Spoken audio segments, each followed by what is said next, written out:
with the Pledge of Allegiance.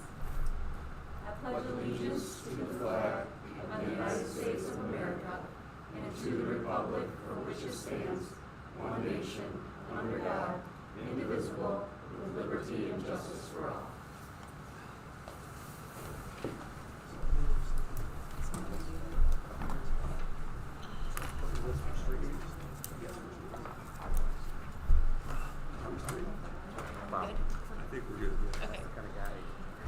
Welcome to the Union City Community Schools Board meeting. Our meeting agenda is available for you to follow. The expectation for a board meeting is to follow this agenda closely. We operate under the Open Meetings Act and utilize Robert's Rule of Order to govern our discussion and decision-making process. There is an opportunity for public comment during our set agenda. We welcome the public to express their opinions during this time of our agenda. If there are questions about the agenda or the board meeting process, please seek out one of the board members for clarification. Do we have any additions or deletion of items to the agenda? Seeing none, we'll move on to the consent agenda. I would entertain a motion to accept the consent agenda as presented. Move to approve. Support. Discussion? All those in favor signify by saying aye. Aye. All those opposed, the same. Motion carries. Move on to correspondence. Do we have any this evening? Thank you. Now we'll move on to our first public comments section. This is a section of the meeting in which the public may make comments or share their opinions about items on the agenda. We ask you to limit your comments to no longer than 5 minutes per person to allow others the opportunity to speak. This is an opportunity for the board to listen to your concerns. It is not board practice to act on the concerns voiced during this meeting to allow for the board to do further research. Do we have any public comments at this time?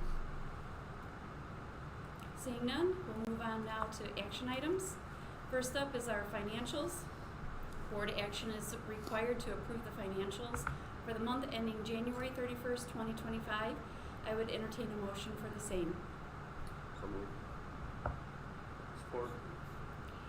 Discussion? This is more of a reminder for me to talk to Ms. Lesson about it.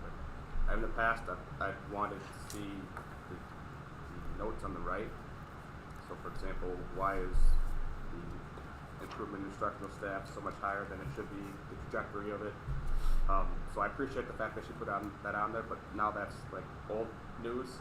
So I guess now I need to figure out a way to talk to how we, just thinking out loud, maybe we just look at, okay, what percent of the year have we completed, what percent of the budget do we have, and anything that's over maybe just a number, 10% more than projection, then we put that on there or something like that. But I haven't thought of the proper mechanism or triggers. It's just, We want to do a projection, basically. Like, here's our cost to date. Here's our expected cost for the rest of the year. You know, what's our expected cost to go over budget? Is that kind of what you're looking for? I'm trying to think of the questions that I'm asking in my own head, but how do we make it so it's easy for Sarah to know what I'd like to see, I guess. So I'm trying to figure that out. But yeah, basically is, you know, what's the we're 50% of the way through the year. This particular item is 75% of the projected budget, so why? But Are we only going to spend 25% or are we going to spend 50 more percent? Right. Are we just, like, most of the things are basically, you pay it up early, you know, Right. So you catch up. So I'm just trying to figure out a way to make it clear to her, and it makes sense to all of us and what we want to see, so that she doesn't have to try to reinvent the wheel each What time. you're looking for is, it sounds like, are there any items for which we are, at whatever stage it appears we're going to be spending more than we Exactly. budgeted? Would it be better just, I mean, I already know she keeps track of those things, and she is aware when that is happening. Would it be better if she just made notes of things she's aware of that's happening? Because, as you said, a lot of the items, I mean, there are items, lines where we buy it all in August. Yeah. Or other things we might spend the money on late in the year. And she knows that, but she would be aware of something where she would look at it and say, you know, I gotta watch that item. Would you like her just to bring those to your attention? Those specific things, or do you want to I don't want to quote Donna Rumsfeld, but we have known knowns and known unknowns. Things we know and things we know we don't know. So I guess, yeah, if she knows about them, great, but I think we should also have a backstop where she just looks through, okay, is anything over 10% from what we projected, yes or no? And we just need to pick a number there that makes it easier. And then she can go look, too. See what I'm saying? So, but I'm just trying to figure out a way to make I could it ask her not about it. overcomplicated, but also helpful. Her road was Like drifting. flag an unknown problem, or Right. so that we can see, oh, there's a problem. Like, let's say she knows 3 things are a problem, she can tell us those. What if in athletics we could have a huge expense or something she didn't know about that would flag her to go look, someone asked the question anyway. But I don't want to have like this 8-page, flow chart for her to go through either. So we gotta find a way to make it See the logic. logical as well. But She was gonna be here, but she called me just before the meeting. Their road is drifted shut, and it's fine. I got stuck in she my didn't car. want to try to get through it. So, I think moving forward, it'd be nice just to have something that she doesn't have, because I'm sure she comes in with, like, what's Darren gonna ask me today, and I'm trying, I don't wanna be that guy, but I also think we need to know if there's something that's trending the wrong way. So, I just wanna figure out, maybe we could think about it, come back next month with okay, some direction for her, but I'll talk to her about it it. was more of just a discussion, because that was what this was, right? Yes. Okay, good enough.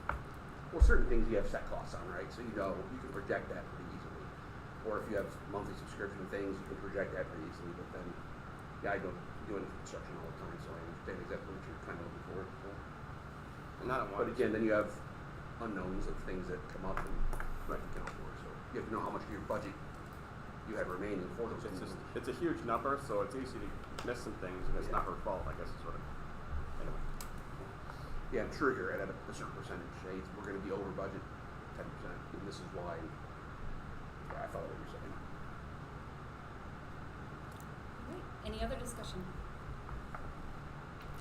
Seeing none, all those in favor, please signify by saying aye. Aye. Aye. All those opposed, the same. Motion carries. Next is the middle school paraprofessional hiring. Board action is required to approve the hiring of Leanna Vandenberg as a middle school paraprofessional. I would entertain a motion for the same. So moved. For Discussion? what exactly is she doing for us? She's an LRE position that we had posted at the beginning of the year, but did not find anyone until now. So we're allotted, I don't know how many for the whole district, but I had 2. I had one that was open. She applied just after basketball season started, and so Funded by the ISD for special education. she's supporting students in the classroom, covering lunch and recess. Cool. Any other discussion? All those in favor, please signify by saying aye. Aye. All those opposed, the same. Motion carries. Next is a high school cook hiring. Board action is required to approve the hiring of Cindy Tremblay as a cook at the high school. I would entertain a motion for the same. So moved. Support. Discussion? Seeing none, all those in favor, please signify by saying aye. Aye. All those opposed, the same. Motion carries. Next, special education teacher hiring. Board action is required to approve the hiring of Ada Gaborik for the position of early learning room teacher at the elementary. And I would entertain a motion for the same. So moved. Support. Discussion? I like Ada. I mean, as a person, professional. She's my neighbor for a while, so she's good people. Any other discussion? All those in favor, please signify by saying aye. Aye. All those opposed, the same. Motion carries. Next, Neola Volume 39, Number 1, Policy Updates. Board action is required to approve the policy updates as presented, and I would entertain a motion for the same. So moved. Support. Who is it that said support? Thanks, Andrew. Discussion.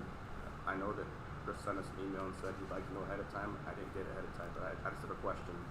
On the first one that's not an overview, it talks about training coaches for, 39.1. what's that? Which policy? PO 3120.08 Okay. talks about training all the high school athletic coaches shall have a valid certification in CPR. Yes. My question is, does that include assistant coaches, and does that include middle school coaches? Because it sounds like it's just high school head coaches. And does that matter? I just don't want to have a confusion down the We'll road include all coaches, for the high school. yep, head and assistant for the high Okay. school. So anyone that is paid by us, but you can have assistant coaches that are just like people that hang It's a around. new state law. Okay. That was my only question. I guess. I had a question And- about the Narcan. Will Haley have that? We will have to, we'll have to approve it. Have that on site? Can you ask your question again? I missed it. So one of the policies, I think it's the additional, the next one is that we'll have Narcan on site. So naloxone for opiate overdose. And I know now with CPR training, that's one of the requirements now is like after several rounds is you need to implement Narcan. Because you We have to have that, we'll have to have that on site. Okay. But the other question I had said that the board shall create a CPR plan. Did we create one? I don't like to sign it. There's an emergency action plan, but I think it needs revision after going through additional training in sports medicine. We need to probably update that so that all. You're two different things here now. Where are you talking? P05340 says, beginning with this school year, beginning with next school, this fall, Yeah. the board shall develop a cardiac response plan. Yeah. So I just want to make sure that someone is doing that for the board, or we're doing that or it's done or something. Yeah, that will be brought to the board before next fall.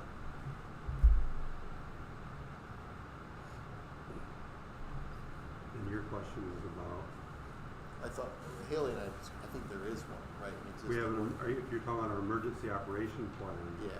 we're in the process of, it's in the process of being revised right now. Matter of fact, I had a meeting I was supposed to be in today to go through it, and I missed the meeting, so we're having it tomorrow.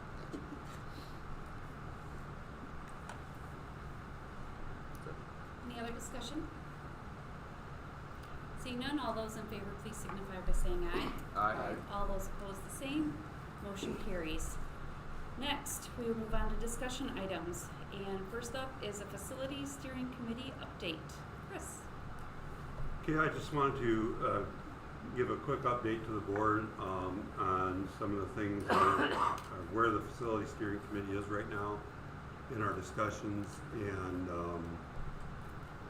kind of where we are in the process, go over a few of the things that the committee has been talking about. And so I put some slides together, they're behind me up there, so hopefully you'll be able to see them as I go through them.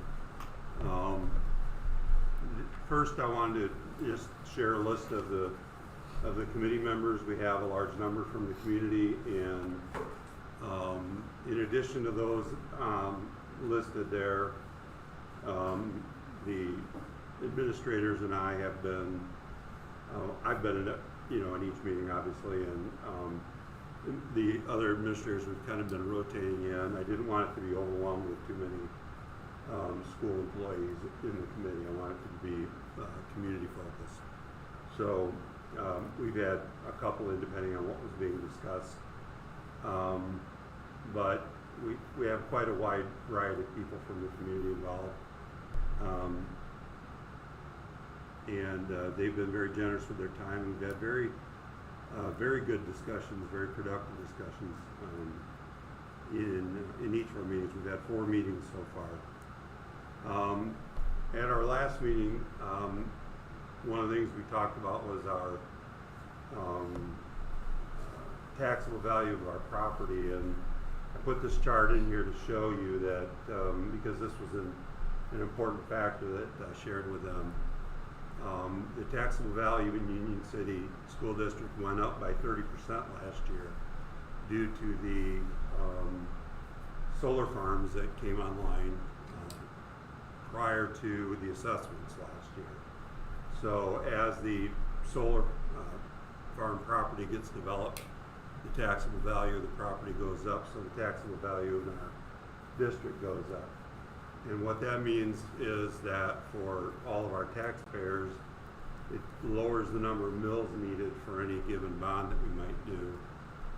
It also increases the amount of money we generate from a single mill. So in our sinking fund that we passed a couple of years ago, the first year we were bringing in about $195,000 per mill, and now we're bringing in about $250,000 per mill based on this assessment. So, and I'm told that by a couple of farmers that those that have the solar farms in their agreements, the utility is the one responsible for the increase in the property taxes. So it doesn't impact our farmers, the fact that that property went up. So in fact, since the value of that property has gone up, the utility is paying that increase, and it's really, depending on how much we actually levy, if we do a bond, it'll make it less expensive for all the rest of our taxpayers. So it will help in a couple of different ways. And that was very good news, and it's the new assessments, of course, will be out later this spring, and we don't know for a fact, but we have been in touch with the assessor, and at least in Union Township, which is apparently where it doesn't look like there are any solar farms on the north side, but it's where the ones we've had so far are located. Sarah had a conversation with him, and we'll know later this year if the property value will go up even more, which again would lower the number of mills needed to pay off any bond that we might pass. So that was good news, and I shared that with the committee. The Baker Tilly, who is our financial advisor, did some calculations for us based on that property value, that taxable value, of what different bond amounts, how many mills would be required to pay those off. And so these are 4 different possibilities. The first one right here shows that somewhere around 2.4 mills would be necessary at the beginning in order to pay off a $10 million bond. So just a nice round number of 10 million would be 2.4 mills starting out. You'll notice it decreases then beginning after 2034. So after you've gone through 10 years, it starts to go down, ending up the last few years down toward 1.5 mils and below. Then the yellow line is an example of a $30 million bond, and that's at 6.65 mils. Again, it starts out flat and then it goes down over time after that. And that is at our current taxable value. So if the taxable value goes up, let's say, for example, if we passed a bond in August, and we would have to pass it based on the estimates that we get through Baker Tilly. We wouldn't be able to. So we would inform the voters of the approximate number of mills. But let's say that the estimate, or our taxable value does go up a significant amount. When we actually go to levy the taxes and begin collecting, that would mean that it would not be the 6.65 mills, it would actually be lower. So you only levy the number of mills necessary to make your payments for that first year. And so an increased taxable value will lower that number even after the vote. It's not like a sinking fund where you're levying 3 mills, no matter what, it's 3 mills. And if the taxable value goes up, it just means you collect more money. With a bond, you're only levying the millage you decide to levy to pay the payments that are due. And if your bond rate is lower, you get a better interest rate, so you don't need as much. Again, the mills go down. However, conversely, if the bond rate is higher, or for some reason the property value, the taxable value goes down, you have to levy more. So you have to levy whatever's necessary to be able to pay the payments. The last two, the green one and the purple one at the top, were for $37.7 and $70 million. Those lines are flat across, and that is because those use a fund the state has in which helps lower the number of mills the first year by basically borrowing money from the state to make your payments. But then the second half, you have to pay that money back to the state. So your number of mills stays flat all the way through. What it does for you though is being a large amount of money, it allows you to have a lower millage rate to start with. And it's called I think it's SLRF, yes. State Loan Revolving Fund is I think what it stands for. And the facility committee wasn't too impressed with the idea of using that. I have to say neither am I. Because you're basically, what you're doing is you're shielding from the voters in some way what the true cost of the bond is. Because the true cost of that $70 million bond is not 13 mills that first year. It's actually maybe 14 and a half. And you'd be able to tell people it's 13 because you're going to borrow from a different source to make those payments. And then people are going to have to pay that all the way across instead of it going down over time. So we went through all that discussion with the committee, and we also discussed we had a chart that I created to so we could talk about based on the value of your property. Chris Mathis, who's on the committee, told us in the village at least the average home has around a $70,000 taxable value. And so we were looking at this as we considered different proposals of how we can deal with our needs in the district, how many mills they might be, and then what the tax would be on individual homeowners. And so each of the members of the committee brought in their own taxable value so they knew what they would be looking at as we discussed each option, and to see where we felt it was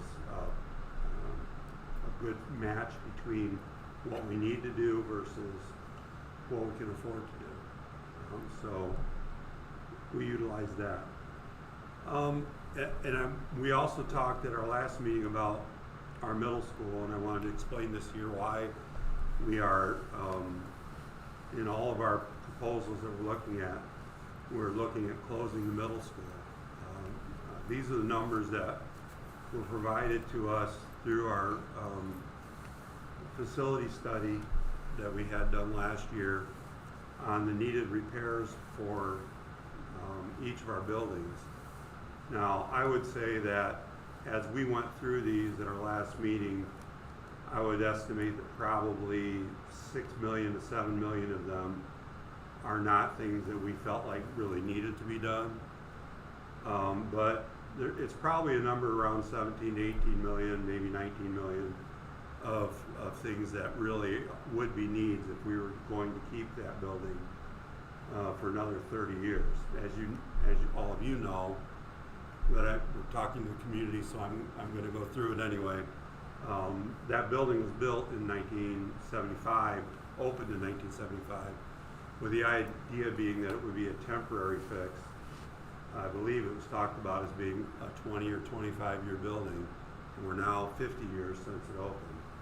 And it has a number of issues that we could go into at length, and I will answer questions about those. And I have in other communications. Matter of fact, my next podcast is going to talk about those in particular.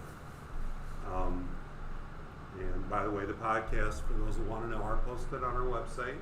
So if you go to the school website, you can find a link to the podcasts or on the YouTube page where the stream of this, of the board meetings is.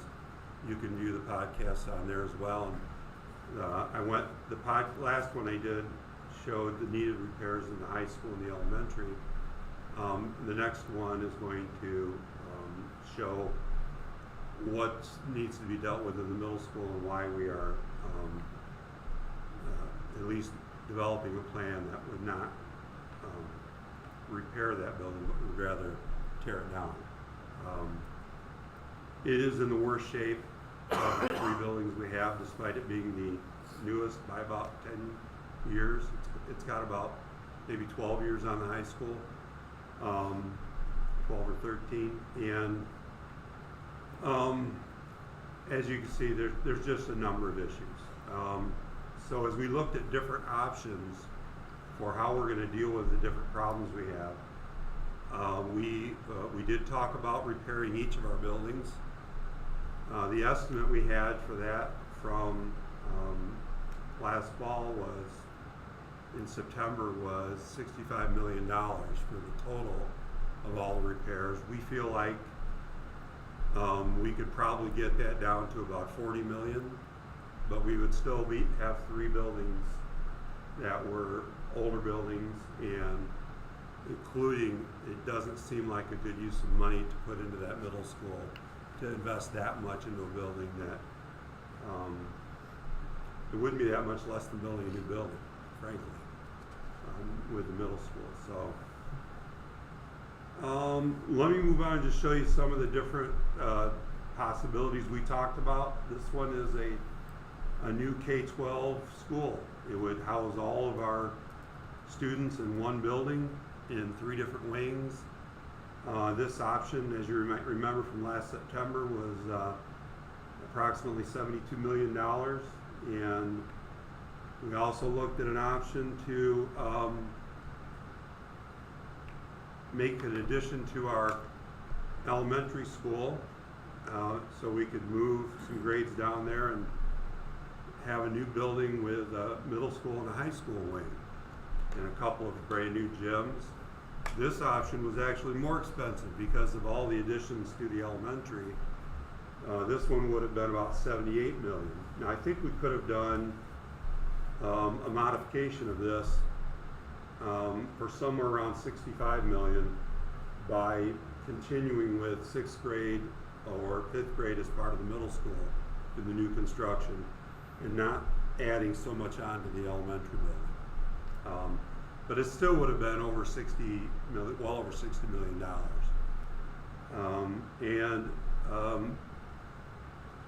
This was an option that we talked about to build a new K-6 elementary behind the middle school and do remodeling to the high school. This option, adjusting some of the remodeling they thought would be necessary to the high school, eliminating some things that that they had in the list that we don't think are necessary. We think we could get down maybe into the mid-50s, 55 million, something like that. But basically, any of the options we looked at that involved a new building meant that even if it was, unless it was the whole K-12 building, we would have to remodel at least one of our other buildings and do repairs. And so the least expensive option, or the least expensive option that involved a new building, was around $55 million. And looking at our tax base and what that would mean to the average taxpayer, we felt like that was too large an amount for us to try to pass. And so we as a committee right now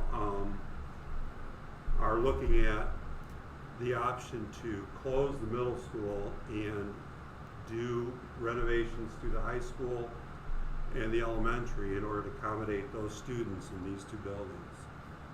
And we feel it's best to divide the students K-5, so we would move the 5th grade from the middle school to the elementary. Teachers are certified K through 5 generally, and or K-8 possibly. The curriculum alignment break is many times between 5th grade and 6th grade. We have teachers who are certified 6-8 or 6-12, and so teachers might teach both 6th grade and 7th grade students. So it makes more sense for those 6th grade students to be with the 7th and 8th grade students and the 5th grade students to move to the elementary. It also means that we would have to do fewer changes to the elementary if we only move 5th grade to the elementary. And we didn't feel like moving 5th grade into a combined school in this building was a great idea. We're leery even about 6th grade, but certainly 5th grade we thought better to go to the elementary. So this is a drawing that was done that would accommodate our students. It involves some changes in the cafeteria. We would take our kitchen space and make it into cafeteria space. That kitchen down there is very small. It's always been small.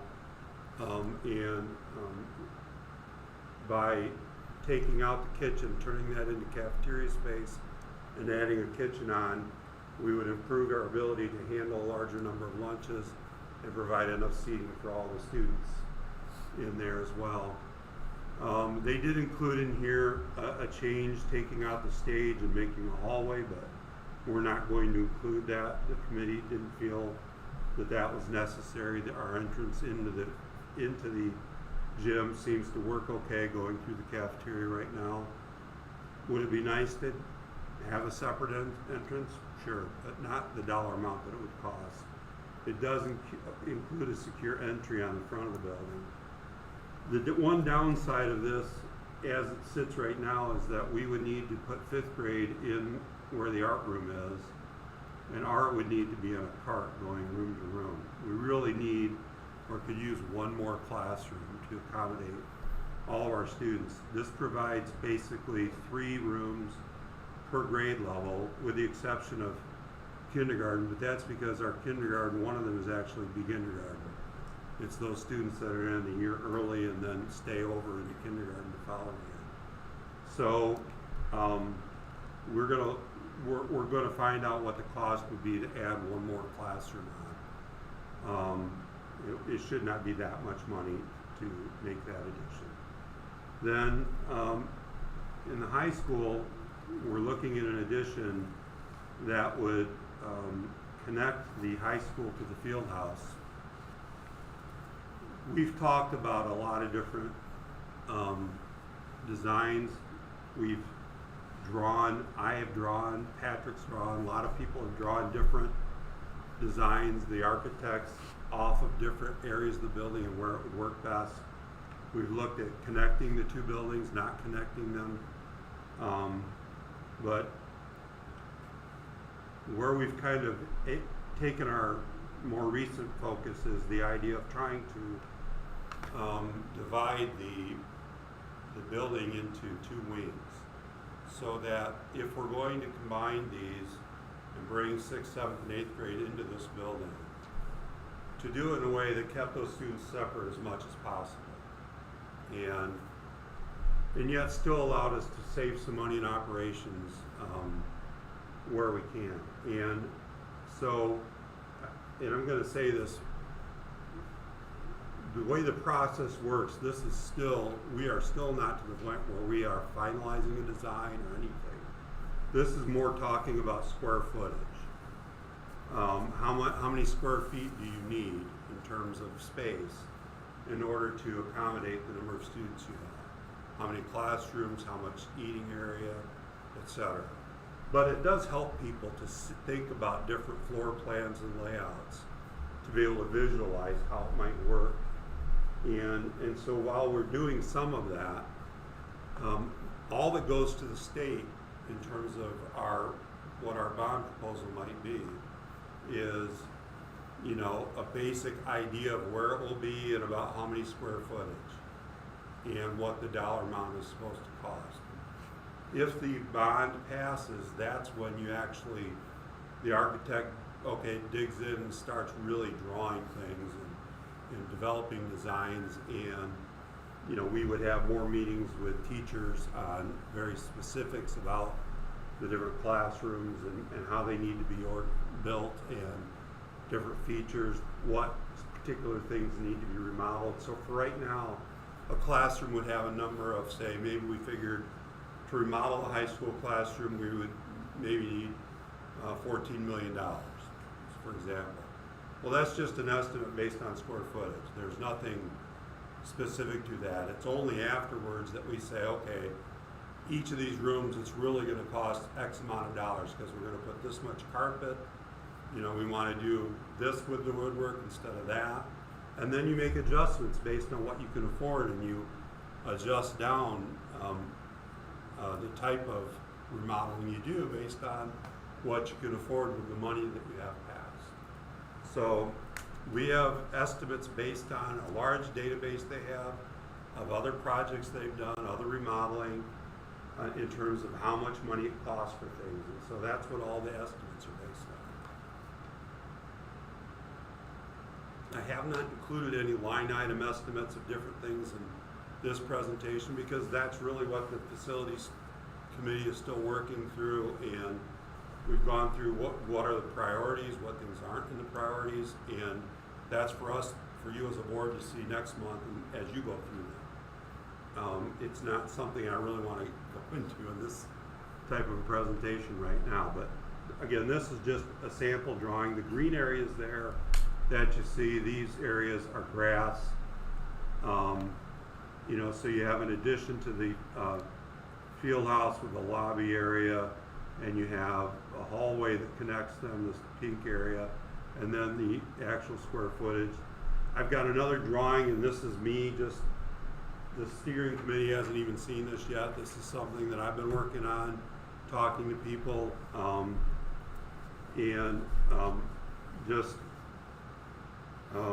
this is the kind of thing that as we consider, okay, what does it mean? One of the things we talked about is how do we handle lunch when we have all these students, 500 students, to get through lunch, and we don't want 5th graders eating with seniors, or 6th graders eating with seniors. And how do we keep students separate? And so after our last meeting, I started thinking more about dividing the building into wings and how we could accomplish that. So what I did was I put a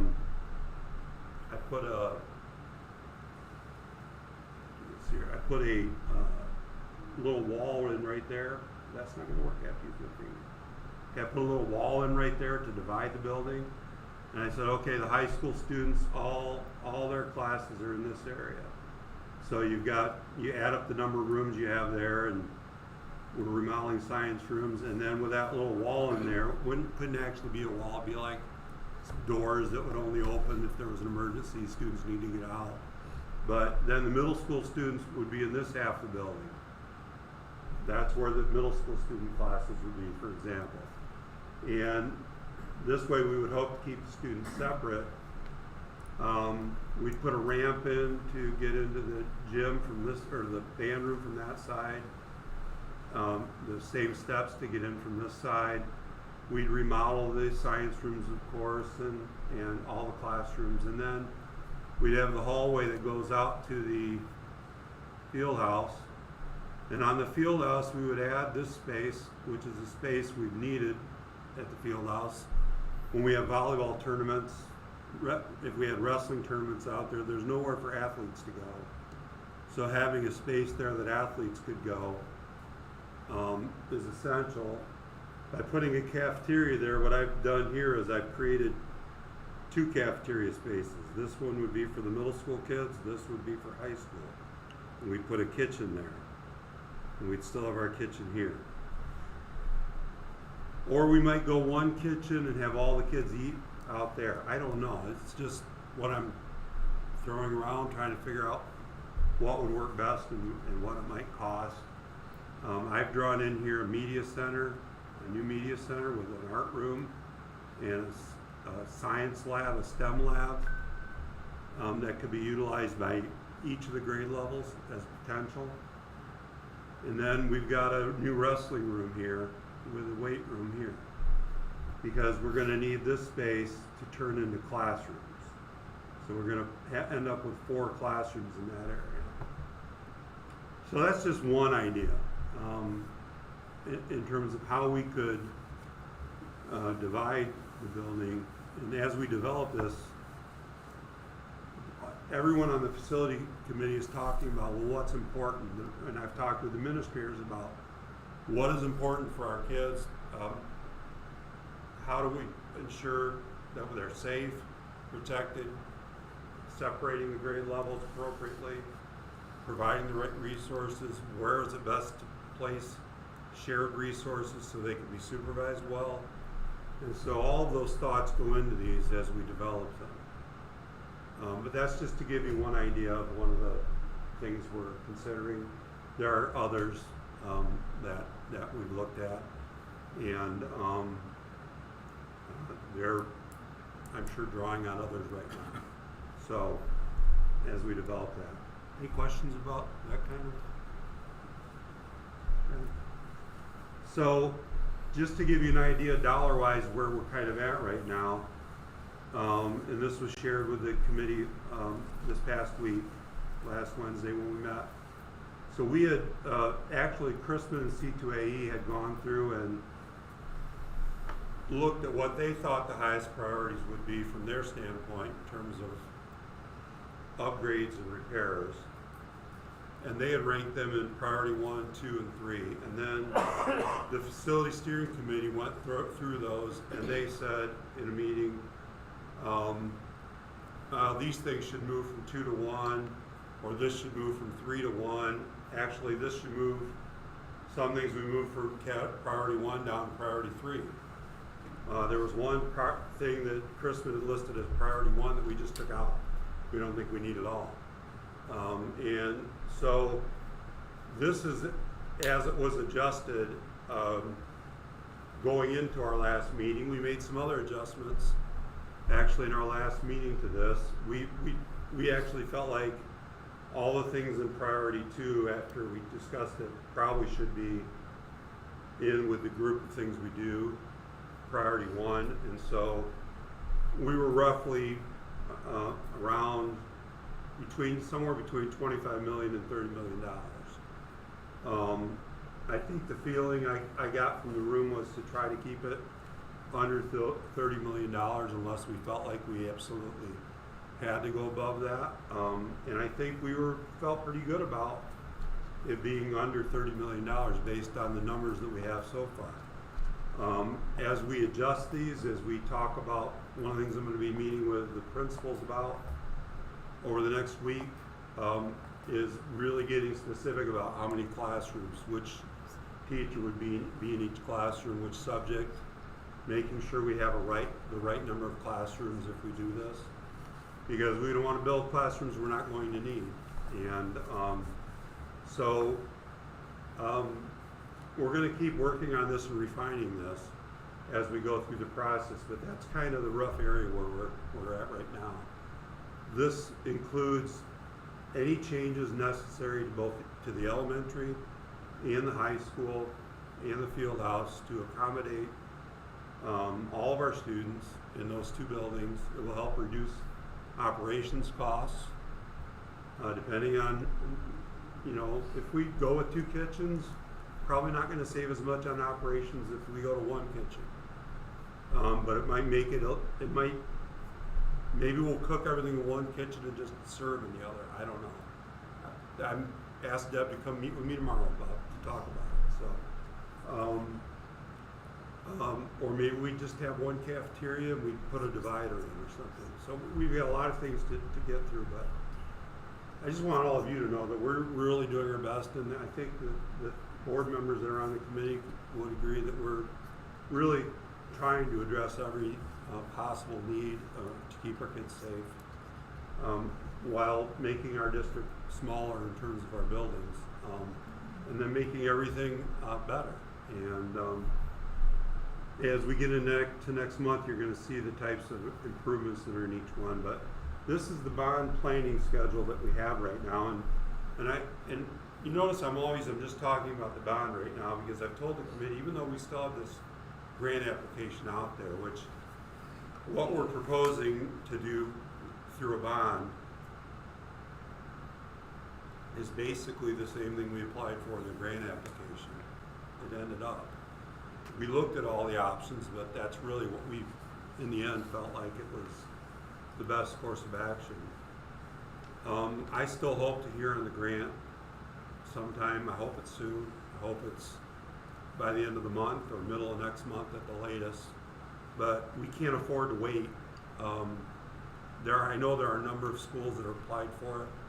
I know Grand Rapids Public, who was one that applied for the grant in September that we got turned down for, and they also got turned down, and they had asked for $65 million in that application. I know of one district that asked for money just to tear down 3 old school buildings. That's it. They've already consolidated. They just want money to tear down 3 old buildings. And they can apply for that, and the state might decide to give them the money. I hope they don't. I hope they leave those buildings and give us the money to help our kids. But we can't count on it. So we're moving forward with the idea being, if we find out that some of this gets paid for through a grant, hey, that's great. That's fantastic. It means we maybe don't have to ask for as much money to be able to do this. Later this week, I am working on a survey to send out to parents, community members, students, staff to gather input regarding what they feel is important to address in our facility. We talked about it as a committee, the types of questions that should be on the survey, and I think I have a pretty good idea based on our discussion what it will be. And again, the whole point is to give the facility steering committee as well as this board the information you need to make a good decision. How does the community value the safety of our students? Is that highest priority? I think it's going to be, obviously, but compared to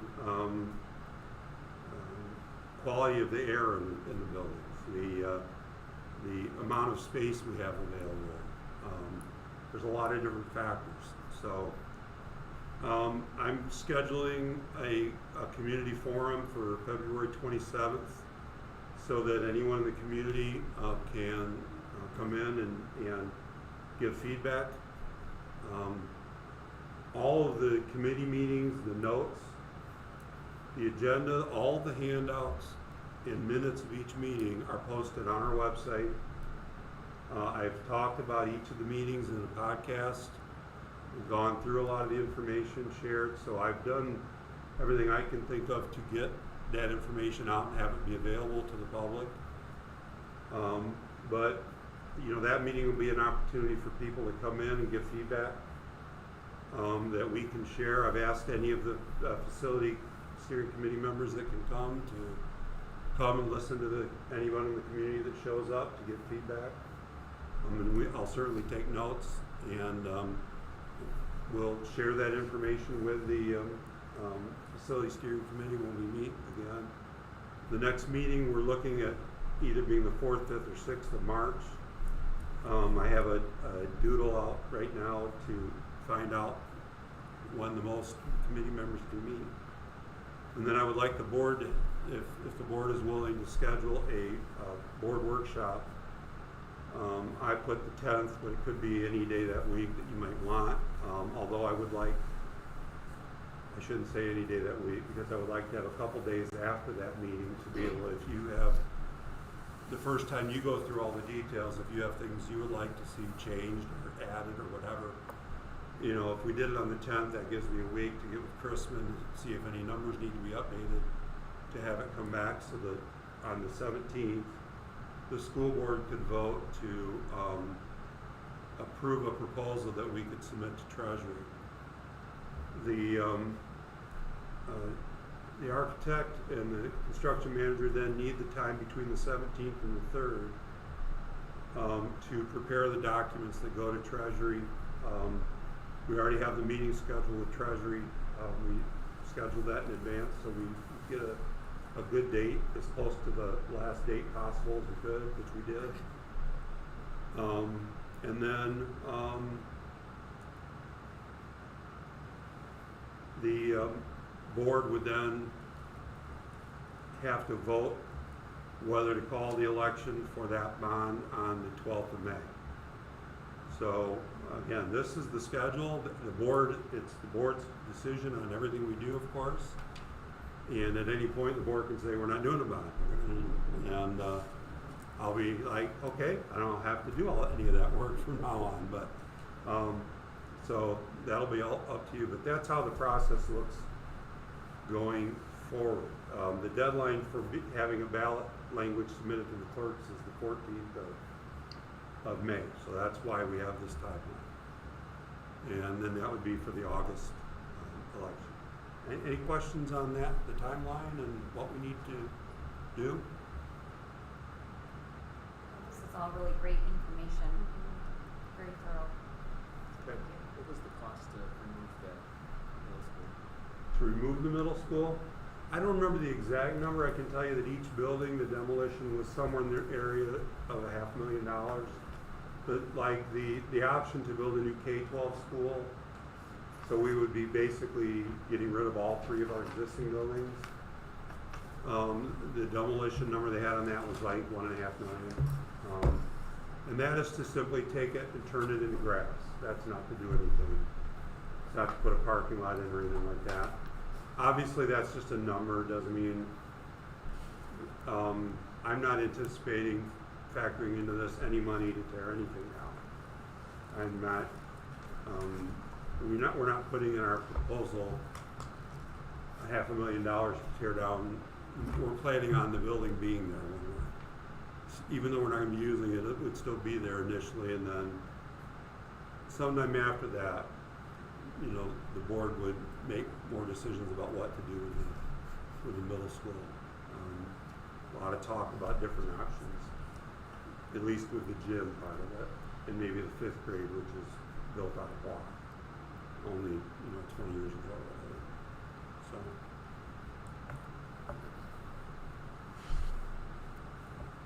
Okay, I think that's my last slide. So that's kind of a summary of where we are in the process. If the board wants me to address something else or do something different, any suggestions or comments you have, I'm willing to take. But I would like you to consider maybe scheduling that workshop, or if we don't want to schedule it now, we could, connect in a week or 2 and try to get it scheduled. But Well, let's look. If you have your calendars handy, would that be an option for everyone on the 10th, 6:30 here? I will be out of the country from the 5th through the 13th. What? I hope it's somewhere nice and warm. It is. Okay, that's good. I have church board meetings the week before school, so I prefer I have to do it Monday, but I can make an exception if I need to. I'm fine with anything. So any other day that week is fine, other than Monday. But if no one else could do it Tuesday or whatever, then that's well past tournaments Yeah, there's nothing for athletics basketball. going on. We're well past that there. There's nothing that we athletics. Unless we do excuse me. A Tuesday meeting is not an option for me, unfortunately at all. that's pushing. If I won't be, then I'll be out of state. On Wednesday? Mm-hmm. Fine, Monday it is. Sorry. I'm the black sheep. I'll make it work. Sorry. Okay, so workshop on Monday the 10th. Yep. Okay. Good, that gives me a few days between the steering committee and that meeting, and then a week between that meeting and the final meeting. That should work well. Great. Thank you. That is a lot of work that the committee and yourself has done and our company's working with. Can't say that we aren't getting enough information, I don't think. It's a lot Well, of information. we're trying. One of the things that we're going to ask about in the survey is how we can, where people get their information, because without the newspaper, it's difficult It is to difficult. communicate to the community. So we talked about that quite a bit at the meeting last week. And actually the steering committee meetings have been great. They've been really good discussions. Everyone's participating and a lot of good conversation. Good ideas. Great. Been a very positive experience, at least for me. Anybody else have anything they want to add to this part of the discussion? Did you wanna talk about the May 12th? That's on your schedule. Oh, yes, we would also need to, I forgot that. Thanks for catching that. The board meeting in May is scheduled actually for the 19th, but in order to meet the deadline for the election, we'll need to move that up to the 12th. Okay. Same problem. All right. I mean, we could have a special meeting just for the bond vote, and it'd be quick, hopefully, and then have a regular meeting on the 19th if you want to do 2 meetings. I just assumed you'd want to do it all in one meeting on the 12th. Thoughts? They asked me when we could have board meetings, and I said, well, the school meetings are always the third Monday, so the second Monday's perfect. But that's all right. Sorry. Well, would you rather just do a quick one, or, where you'd be in fairly quick? Or do you want to have a whole meeting? Let's just do it all at once. Okay. Okay. We're still here planning. Okay. So we'll have Monday, March 10th at 6:30, and then May 12th instead of the 19th for meetings. All right. Next up is board policy transition update. Chris, you can still see your screen. Yeah, I know. Okay, I'm careful. I just wanna make sure. Yeah, thanks. I'm trying to be careful, yes. So I want to get to the, this document if I can find it. There it is. Something went wrong, try again later? That's not good. Is that like a magic 8-ball? Can you see it? No. Kind of? You know. Now, Google Drive, what is your problem? Oh, Maybe it just needs to download. No, it has a problem opening it in Google Drive. So, anyway. So I'll just talk about the schedule you have in front of you. This is the policy service update we're doing. I wanted you to be aware of the timeline we have for going through that. So I put in your packet the timeline, and I also put in there a document that explains what the transition's like that Troon provided us with. And basically, we've got all the policy templates, all the policies downloaded, the administrative guidelines forms, and the handbooks. And what I'm doing now, between now and March 13th to 14th, Yep. is going through and putting in the name of the school district where it's supposed to be in those documents, things like that, things specific to us. And then on those 2 dates, Troon attorneys will be going through the different sections of policy and talking about those policies and some policies do have options in them. Maybe you set how much of a timeline you want for, like say, somebody has to reserve a room a week ahead of time or something, and you can choose a week or 2 weeks, or, that's a dumb example, but basically it's options like that. And so we have all these things in our existing Neola policies. So we're going to be going through those with Troon, and I've asked Patrick to help me in this adventure and make sure that we update the templates in Troon with what we already have in our existing Neola policies so that they match. If there's anything that might somehow change policy, or if there's something we're not sure that the board might be aware of, we're gonna make a note of that, keep that separate. And then I would like to have a board policy subcommittee that would meet with us, say on the, sometime, I put an approximate date, somewhere in the middle in there, to go through those issues. Things where, maybe we're just not quite sure how the board would want to translate what our current policy is, or maybe it's something new that we don't already have a policy for. I'm guessing it's going to be a very small number of things. If it's a larger number, I might say we need a couple meetings, but I'm guessing it'll be a small number, but I do expect that there will be those things. And so if we'd had a subcommittee of the board, we could sit down and go through those, get it finalized, and then bring the whole policy packet to the board on the date that's on there. You have to do it in 2 steps. You have to approve. You basically throw out all your old policies and adopt all the new Troon policies in one vote, with the exception of the anti-bullying policy, because the anti-bullying policy by law has to be done in 2 meetings. So you would throw out everything except your anti-bullying policy, and then adopt all the new ones except for the anti-bullying policy.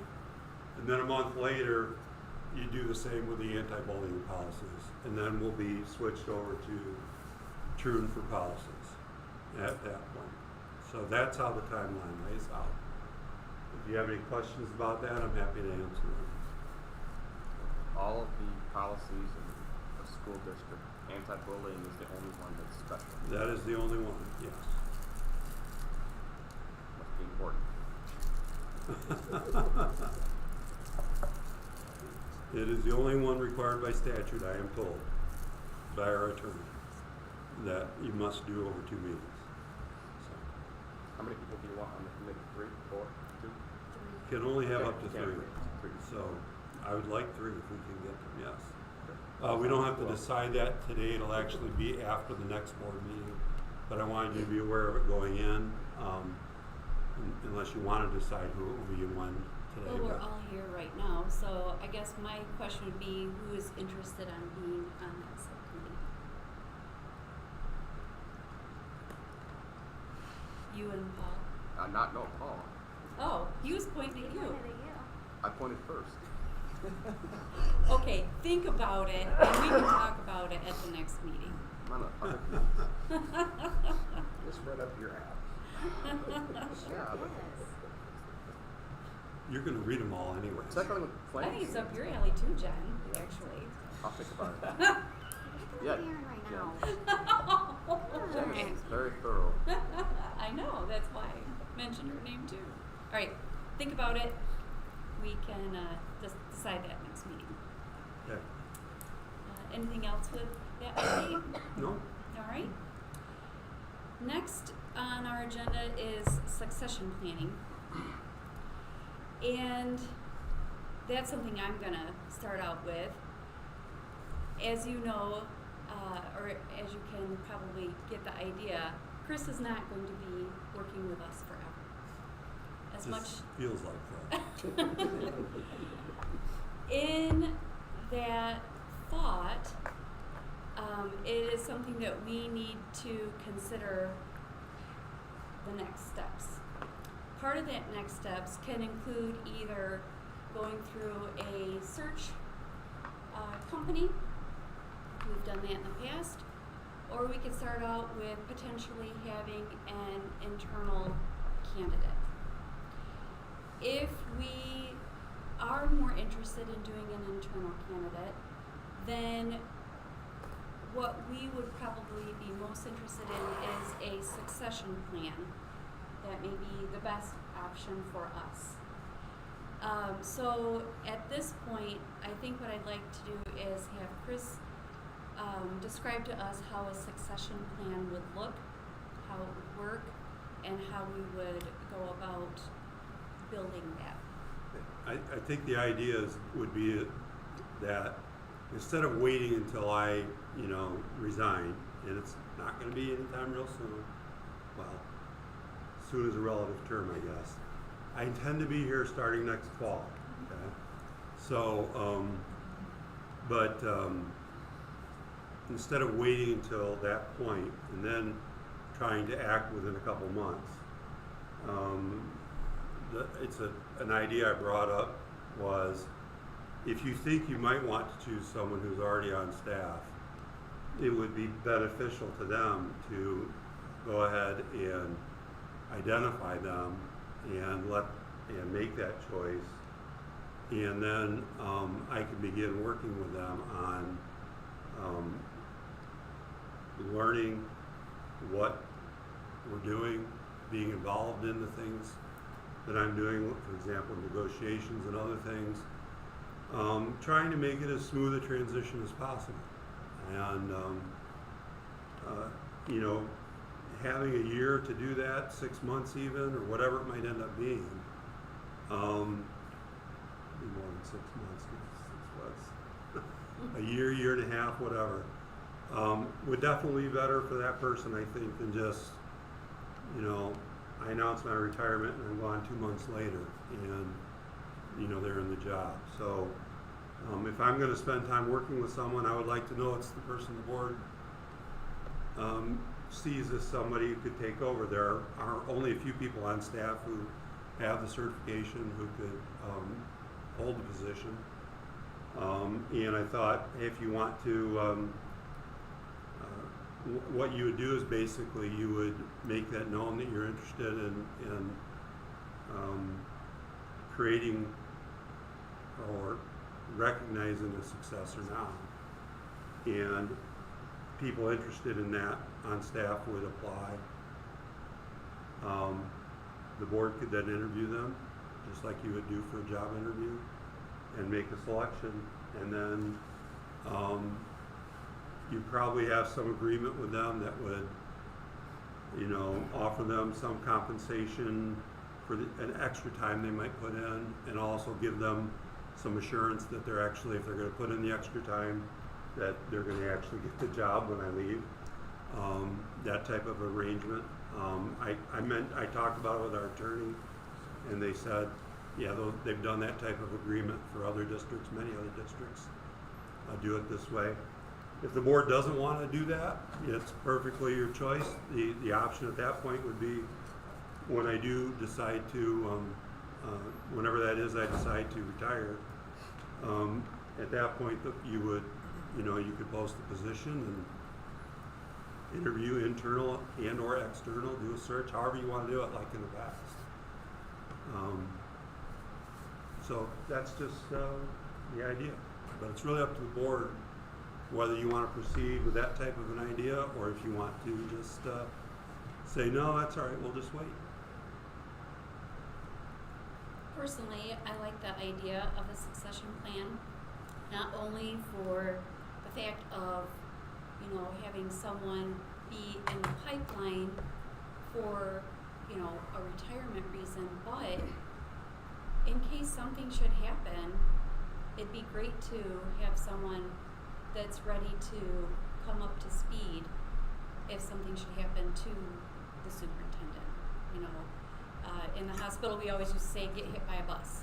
If my boss got hit by a bus, who would take over the radiology department? And so we always had somebody in the pipeline. If I won the lottery or something. Okay, we'll do win the lottery instead of hit by a bus. But I really like that idea, even, for that purpose as well. So I'm a proponent of it, I guess, is I what I'm agree. saying. I think it'd be different if we didn't have viable candidates internally, but I don't think that's, I think we do have viable candidates, so. Well, and even if you start down that road, Right. you could interview and then just say, Then change it. no, we're not going to do it. So, Yeah. it's all the board's prerogative what you do. I think it's definitely something that we should try. So in that case, is that something that do we need to have like a vote on it So like we bring it up at the next meeting and vote that we're going to do this? Do we give you just a spoken directive? I don't think it would be necessary for you to vote on that. I think you could just, if you have, feel like If we you have have consensus, you consensus. could just tell me to advertise it. But if you would rather do it more formally and have a vote to do that, we could wait till next month and that's really up to your board. Well, how do y'all feel? I don't think it's necessary to have a vote You know, if we're all, yeah, if we all, unless there are people that are in strong disagreement. right, I think it's a good idea. And if we always, like you said, if it turns out that we don't want to do that, we can always change our mind. right. Yeah, like you said, if you get to the end at the interviews and we change our mind, then so be it, right? I think no harm, no foul, right? Right, right, Then we save that money initially that we would normally pay, the thousands of dollars we pay for search company, right. and we might find somebody right here that, it's my point of view for what it's worth. Well, if, Darren? well, You I'm wanna say pretty something? nodding except to my left. I just wanna Just wait for check you guys in to with speak, you. and I'll give you my. I was part of a board where we only interviewed basically one person, and I told myself I would never let that happen again when I was in the board because I thought that was a mistake. It was not this superintendent, it was a previous one, but I didn't feel like we. The most important job, in my opinion, of the school board is to pick a good superintendent because that's the person that's going to lead the school board. And I feel like we owe it to the community and ourselves to at least look at more than one person. That being said, I do like the idea of everything that was discussed. We save money to get someone that's on the same page as us, we get someone who's already locked and loaded and ready to go.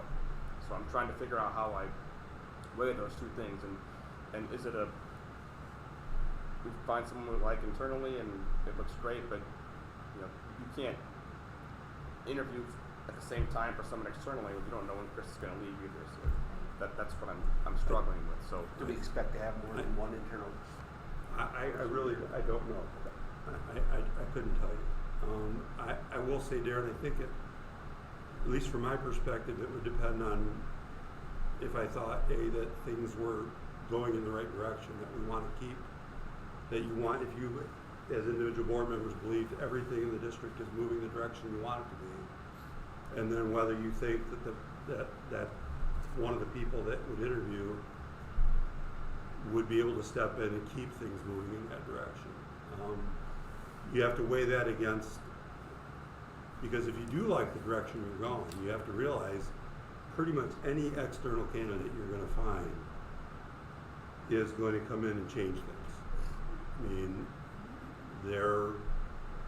even an internal candidate is going to make some changes, but you're hoping that the philosophy, and because they've been involved in the decisions and because you have that time to work together, that things are, and so if you think, man, we could use some changes, maybe we want to get some new, then maybe you want to wait and get somebody external. But an external candidate it'll change. Every time we've hired an external person since I've been here, things have changed dramatically. I think sooner if we do a succession plan, the sooner we start that process, the sooner we can decide that that's the way we're going to go, or we need to start looking. That gives us more time to interview, right? I guess I don't want to belabor this forever, but it makes sense that we try someone out internally if we're happy with that person for many reasons. But it also is a chance for us to see if that person is doing a good job too, because Right. there's a chance that we could say no at the end, and because of what's happened, it's perfect because the risk is very low for us to pick someone internally if we're happy with that person. Yeah, test drive. Correct. And it's very likely that that person does a great job, and I'm just shooting from the hip here. We say, okay, this person's been here for 6 months under Chris's wing, and he decides to retire, and we have posts for the job, and we get 2 of the candidates, and we're like, this person did a great job. We already had them. They're already I'm drawing a Integrated. blank, but basically we're already happy with them, so that it's unlikely we pick somebody else, but we at least look for the people and see, there's really no risk there either. But my concern is, I guess, if we say we like a person, and how do we put it in their contract or sign up for it, and then what if we don't like them after, when the time comes? I guess that's my biggest concern. I would think there'd probably be a disillusion from either side built into the contract. They may decide they may not want it either after test drive. And maybe you could write it up so they don't lose their current I position. guess I don't see a reason to put a commitment in there, because if we hadn't done the succession plan at all, then we'd be in the same position, I guess. Does that make sense? You're proposing like an interim period of time where they're only going to be the superintendent for the interim, and then we would decide to give them fully vetted, or is that ease? I'm just trying to decide, how do you commit but not commit? Because what if, I don't want them to feel like they're going to walk out, but if we hadn't done this succession, let's say we don't do succession plan at all, okay? And we have someone who's internally we think might work out, we could still train that person. There's no real downside to them because they still get the training to be a superintendent. I guess, but when the time comes and he leaves, then that person can be in the pool of candidates. So, I don't see the need to commit right now to something. We can at least commit to having someone come in and learn and pick a person if we like that. Does that make any sense at all? I'm not sure. You want a succession plan without succession. Pardon Right. me? You want a plan without planning. Because the commitment, No. Chris said earlier, the commitment to that person would be for the additional time that they are putting in on top of their job to give them a little bit more money. That's So different. that would be, Money's different than the doing of a job. so, Right. can I just ask you a question? Sure. So if you've got someone on staff who you've identified and you believe they're, based on the interview and that that they have potential to do a good job and you like them, and you go through and we go through this process and they've been working with me, and at the end of it you still like them and think that they're a good enough candidate to not simply reject them outright. It seems to me like any external person coming in to do an interview would have to have the most amazing interview in the history of the world. After an hour and a half, you're going to choose them over somebody you've spent all that time with, right? Yeah, I guess So, the real risk is that person isn't working out, I guess. and if they're not working out, you would just Not to the in the contract same that way says that we're you gonna would. hire you. Yeah, I mean, I would think if they're not working out, it would be for reasons that would mean they're also not working out in their current position. Isn't that likely? The current position isn't superintendent, so they can do Well, a great job at that. Yeah. Okay, yeah. Yeah, I understand that. Yeah, I agree with that. Yeah.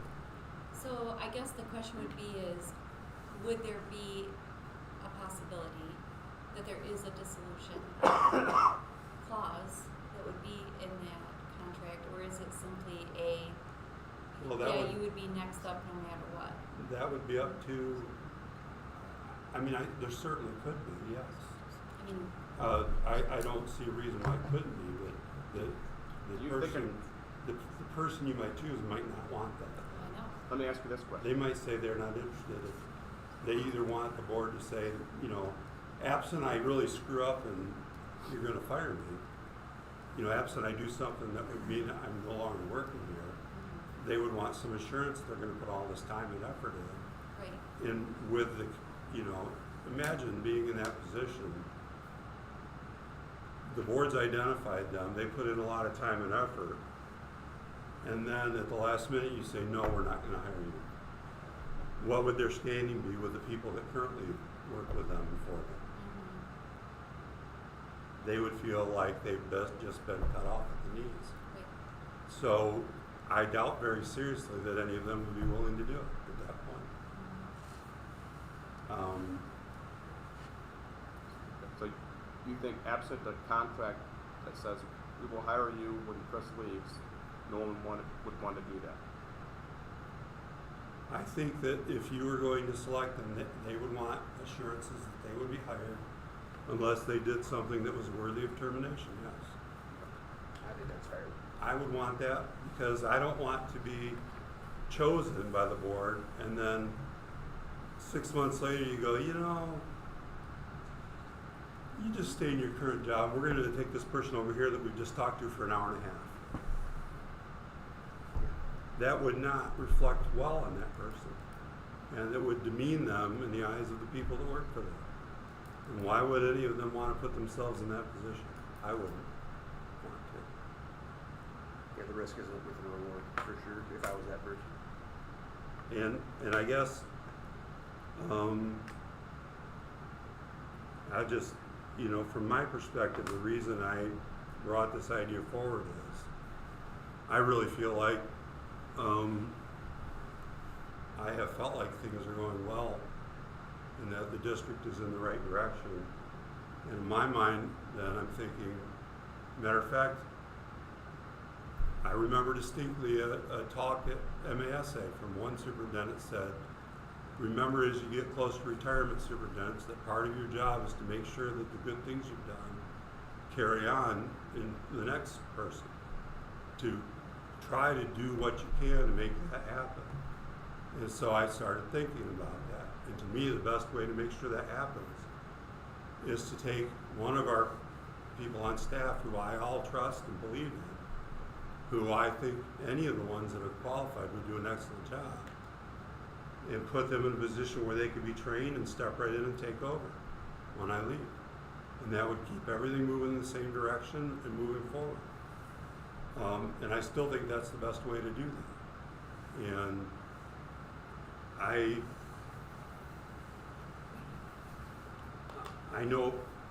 understand what Darren's talking about, but I don't see these as being similar situations because that was, at least the one I think you're thinking about, was an external candidate. Kind of. Was. Completely. Wouldn't the succession plan prevent what the theory that you're talking about? Sorry, what? Wouldn't us putting this plan in place prevent that theory that we only have one candidate, we didn't interview enough people? We've already started vetting. We have a longer time to vet them. No, but it's okay. Put it this way, you could have 5 candidates and choose your best 3 and interview them and select your final one, and 2 years later wish you hadn't done it. That happens too. Happens all the time. So it isn't just because of one Is there candidate. anyone else you on end the up with board who has something a bad. concern other than me? I don't. I understand what you're saying completely. It's not like I think I totally understand where you're coming from. It's just If I was the candidate, potential candidate, and the board said, hey, we like you, we want you to potentially be our superintendent. And I said, great, I want to be a superintendent someday anyway, this works out well for me. I'll sit and learn, absorb, and and then the end of it, it comes down to, okay, now we got to pick somebody. We like you, you're probably going to get the job. There you go, Or if something happens and doesn't work out, then you still have all that training and you're still ready to go somewhere else either. There's really, I don't know. Well, I can tell you a personal story of the fact that, when I spoke about my department at the hospital, I was the person in line to be the next director. And without warning, they decided to just eliminate the position. Walked the director out, and the job I'd been working toward was gone. And I was gone 2 months later. I didn't have a contract, but I had been working towards it and been training towards it to have it just be yanked away. And that's how I dealt with it. And I'm sure that's how the other person would deal with it too.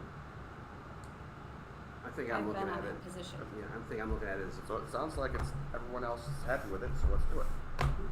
yeah. My idea is the succession plan. If they Oh, successfully problem with it. complete it, then I other was than just gross voicing my negligence. concerns. Darren, can I just try to answer one more time?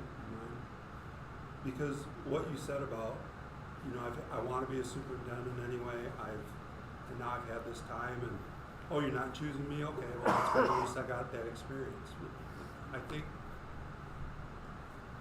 it's possible though that the people involved might be people that just want to stay in Union City.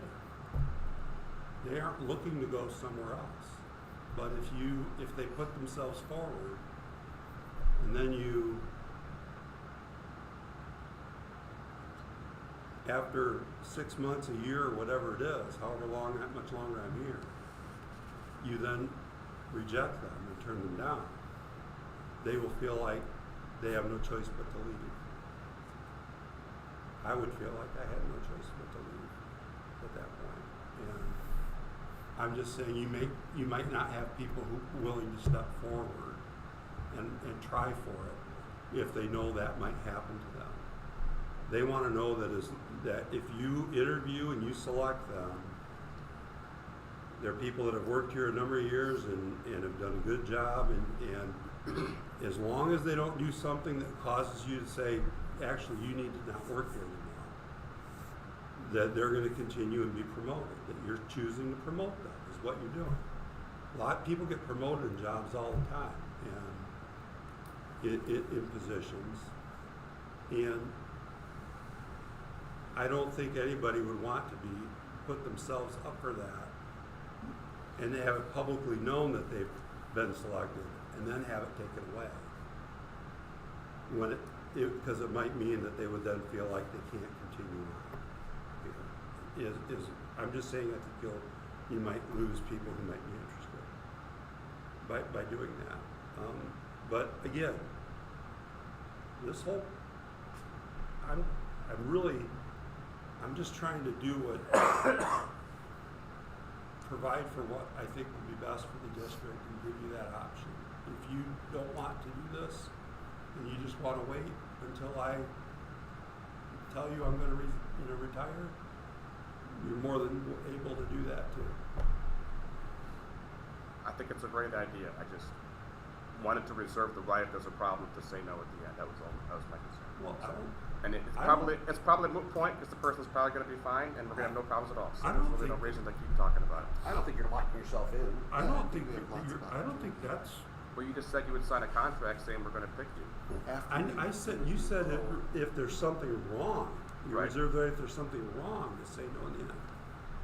That's different than simply saying, at the end we're going to interview other people too, and then we're going to pick the best one between you and the other people. That's different. That's what you were talking about at first. Because I was talking about both. You're right.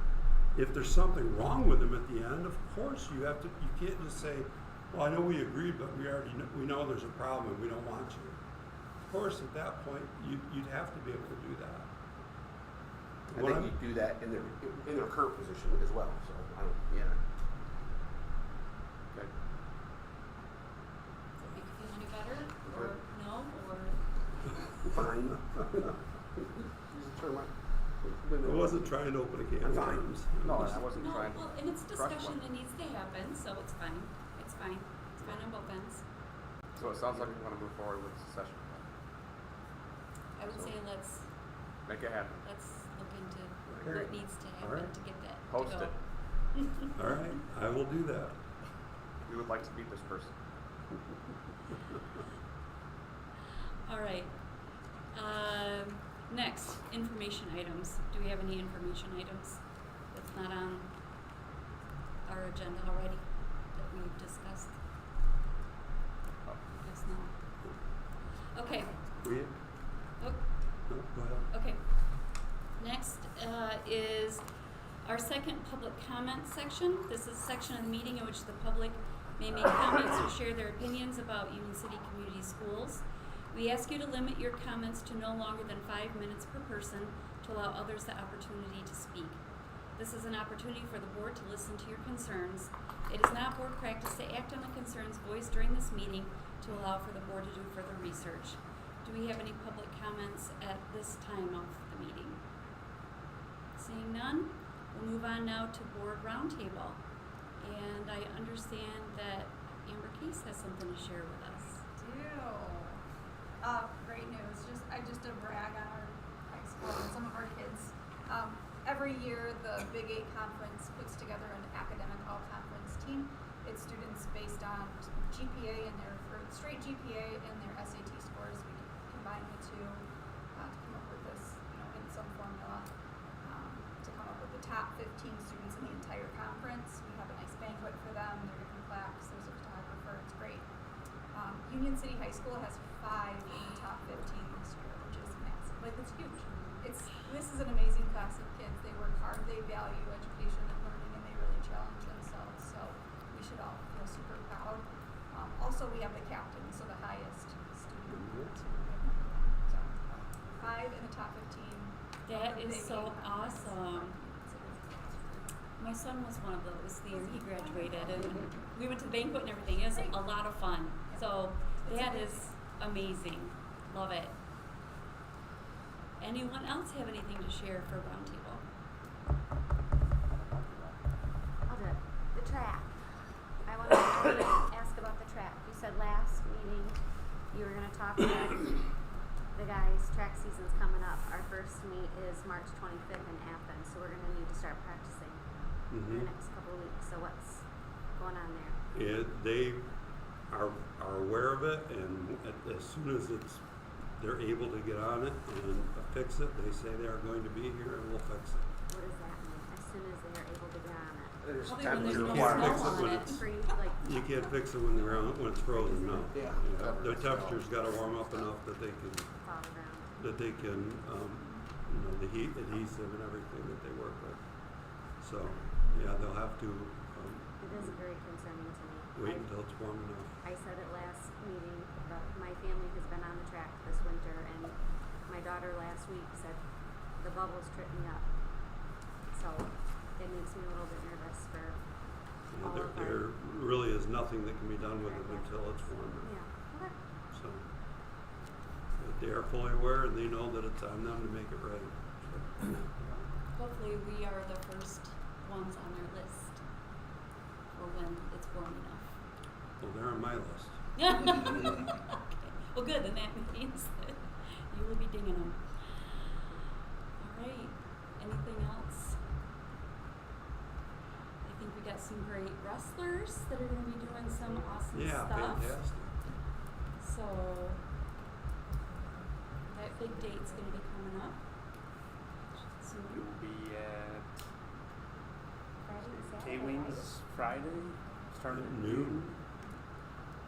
And then Who do we take out first? Martin. Martin. Mark. So that will be a tough bout for us. So we'll see where things go from there. Hopefully we're wrestling on Saturday as well. And the following week we're Ford Field. That's So awesome. So the guy, I think most of the guys got through at least despite the illnesses, and Yeah. that was a tough week last week. They brought that crap home, and I dealt with it all last week. Missed work 3 days, and Wow. yeah. Your son looked pretty. Oh. He looked Oh. half dead when he was out Yeah. there. He yeah.